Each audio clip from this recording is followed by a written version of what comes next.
1000 பிரச்சனைகளுக்கு இடையில எப்படியோ வந்து பார்த்தீங்க அப்படின்னா, இப்ப காவேரியுடைய குடும்பம் மொத்தமாவே எல்லா உண்மைகளையும் விஜய்க்கு தெரிய வச்சுடுறாங்க இன்னைக்கு எபிசோட்ல. அதுதான் வந்து உண்மையிலேயே நல்ல விஷயமா நடந்தது. அதுக்கு முன்னாடி வந்து பார்த்தீங்க அப்படின்னா வந்து நம்ம எதிர்பார்த்த மாரி தான் முதல்ல எடுத்தோனே வந்து இப்ப விஜய் கால்ல விட்டு மனசுல இருக்கிறதெல்லாம் போட்டு விட்டு தள்ளிடுறாரு காவேரி கிட்ட. "காவேரி என்ன இப்ப ஏதோ ரொம்ப சாஃப்ட்டா பேசுற. உங்க வீட்ல வந்து இப்ப வந்து ஒத்துக்கிட்டாங்க. நீங்க வந்துருங்க" அப்படின்னா, "நீ சொன்னா குடு குடு குடுன்னு நான் ஓடி வரணுமா?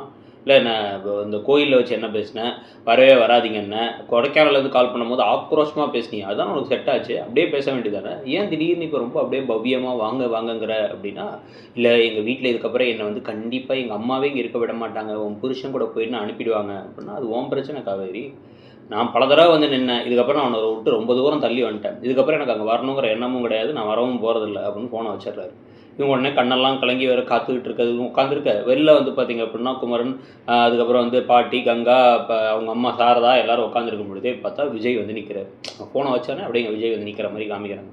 ஸோ வந்து அவர் வந்து கிளம்பி வந்த உடனே வந்து "உள்ள வாங்க, உள்ள வாங்கன்னு" எல்லாரும் கூப்பிடுறாங்க. இப்போ காவேரி வராங்க. "காவேரி யார் வந்திருக்கா பாரு, விஜய் வந்திருக்காரு" அப்படின்னு குடுகுடுன்னு வெளில வராங்க. இவரை பார்த்தோன்னே சந்தோஷமாயிட்டாங்க. போய் இப்போ டக்குன்னு வந்து "வாங்குங்க, வாங்க" அப்படின்னு கூப்பிடணும்ல, கூப்பிட மாட்டாங்களாம். அவங்க அம்மாவை தான் பார்ப்பாங்களாம். அப்படி பொண்ணை எப்படி வளர்த்துருக்காங்க பாருங்க பாஸ் அப்படிங்கிற மாதிரி தான் திடீர்னு. எவ்வளவோ விஷயத்த தாந்தோன்றித்தனமா தேவையில்லாத வேலையா பண்ணுவாங்க காவேரி. இப்போ இந்த நடிப்பெல்லாம் தாங்க முடியலங்கிற மாதிரி அப்படியே திரும்பி அப்படியே அவங்க அம்மாவை பார்க்க, அவங்க அம்மா உடனே ஒரு முறைக்க அவங்க அப்படியே நின்னுறாங்க. மற்றவங்க யாரும் உள்ளார வான்னு கூப்பிடாத உடனே குமரனே போய் கையை பிடிச்சி உள்ளார கூப்பிட்டுறாரு.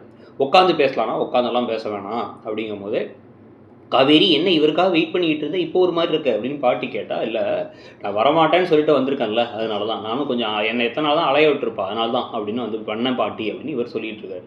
டக்குன்னு சாரதா அப்போ பேச ஆரம்பிக்கிறாங்க. "உங்களுக்குள்ள நடந்த ஒரு ஒப்பந்த கல்யாணம் தான் நினச்சிக்கிட்டு இருந்தேன். ஆனால் என் பொண்ணை இப்படி ஆக்கிட்டீங்க.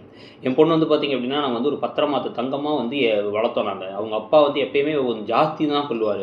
இருமாப்போட நாங்கள் அப்படி வந்து என் புள்ள வந்து கண்ணியமானவன் நினச்சிக்கிட்டு இருந்தோம். ஆனால் வந்து காசு கொடுத்து கல்யாணம் பண்ணி கூட்டு போயிட்டு வயிற்று ஒரு குழந்தையோடு அனுப்பியிருக்கீங்களே" அப்படின்னு தான் பொண்ணை தானே கீழே போட்டு மிதிச்சுக்கிட்டு இருக்காங்க சாரதா.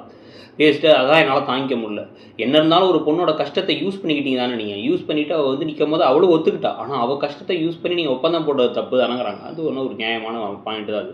ஆனால் அதை தவிர நிறைய கொஞ்சம் ஓவராகவும் பேசினாங்க. இதெல்லாம் எவ்வளோ பெரிய தப்பு அப்படிங்கும்போது, ஏங்க நான் வந்து இது அப்படி வெறும் கான்ட்ராக்ட் மேரேஜாக இருந்தால் நான் ஏங்க வந்து இங்கேயே உட்காந்துருக்க போகிறேன். அத்தனை தடவை வந்து எல்லாரும் போட்டு அலகழிக்கும் போது, திட்டும் போது, என்னை வெளில போன்னு சொல்லும் போது, அசிங்கப்பட்டு, அவமானப்பட்டு, துக்கப்பட்டு, துயரப்பட்டு நான் ஏங்க உட்காந்துருக்கேன் இங்கே. ஏன்னா எனக்கு உங்கள் பொண்ணை பிடிச்சிருக்கறதுனால தான். நாங்கள் அந்த ஒப்பந்தத்தை ஒரு விஷயமாவே பொருட்டாவே மதிக்காமல் நாங்கள் காதலில் விழுந்துட்டோம் அப்படிங்கிறத இப்போ தெளிவாக சொல்லிகிட்டு இருக்காரு விஜய்.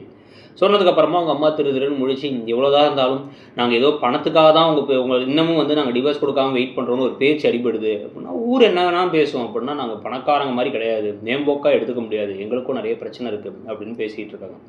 பேசிட்டு வந்து எனக்கு பணக்காரங்கனாலே பயமாக இருக்குது, அவங்க வந்தால் நிம்மதியாக இருக்க விடுவாங்களா, உங்கள் வீட்டில் நிம்மதியாக இருக்க விடுவாங்களான்னு மாற்றி மாற்றி கேட்டோன்னே, என்ன தான் பிரச்சனை, உண்மையை சொல்லுங்கள், என்ன பிரச்சனைன்னு சொல்லுங்கன்னா யாரும் சொல்ல மாட்டுறாங்க.